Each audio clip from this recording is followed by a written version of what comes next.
Friends, I'm excited to welcome you once again to another episode of Crypto News. Let's take a look together at what has happened in the crypto market and in our game, Battle Bulls, over the past few days.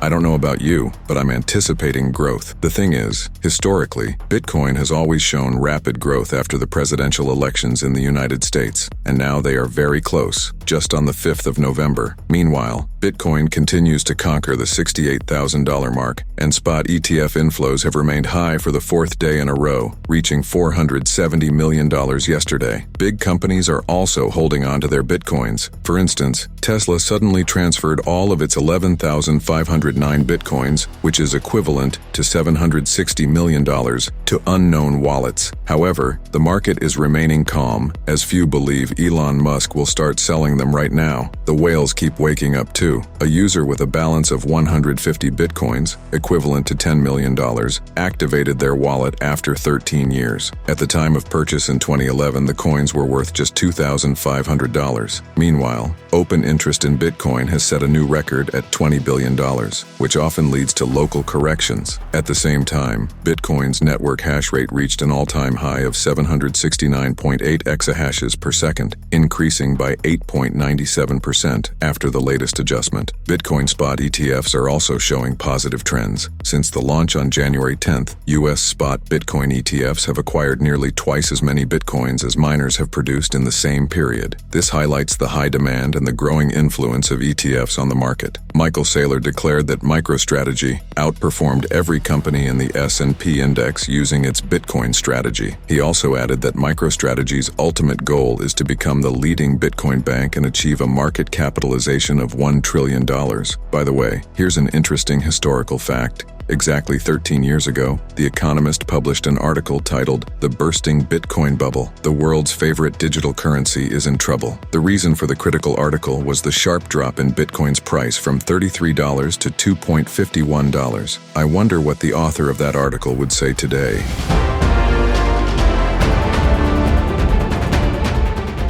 Now to Ethereum. Vitalik Buterin has released the second part of his article on the future of Ethereum. The plans are truly impressive. Ethereum aims to reach a speed of more than 100,000 transactions per second through first and second layer networks, improving interoperability between second layer blockchains, transforming Ethereum into a single ecosystem rather than 34 separate blockchains. Plans to reduce transfer times to other networks to 2 seconds, standardize user experience, and enhance security. The number of crypto users is growing by the day. The number of wallets using USDT has reached 330 million, with 3,300,000 of those on the TON blockchain, which was integrated 6 months ago. These numbers do not include users who interact with USDT exclusively on centralized platforms. Meanwhile, interest in the 2024 United States presidential elections is skyrocketing. The volume of bets on the Poly Market platform has exceeded $2 billion, whereas just yesterday,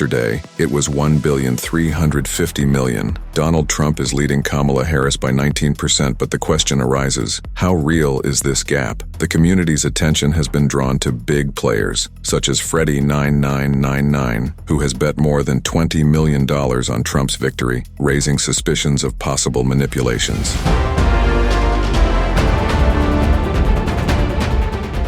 Last week, after the release of HBO's much-hyped but disappointing film, yet another intriguing theory about the creator of Bitcoin emerged. Could Satoshi Nakamoto be the Japanese cryptographer Akashi Sato? His research on the hash functions MD5, RIPE-MD160, and SHA-256, published before 2009, resonates with the key technologies of Bitcoin. Sato highlighted SHA-256 as the most efficient algorithm, which is the crucial element of Bitcoin security. Sato also stopped publishing in the field of cryptography immediately after Bitcoin's launch. Meanwhile, one major player in the financial world is betting on the tokenization of real-world assets. The London-based company L&G, which manages assets worth $1.5 trillion, plans to tokenize its funds. The director of L&G's trading department notes that the digitalization of the fund industry will increase efficiency, reduce costs, and expand investment opportunities. BlackRock also states that their ultimate goal is to move trillions of dollars of assets from traditional finance into DeFi using real-world assets.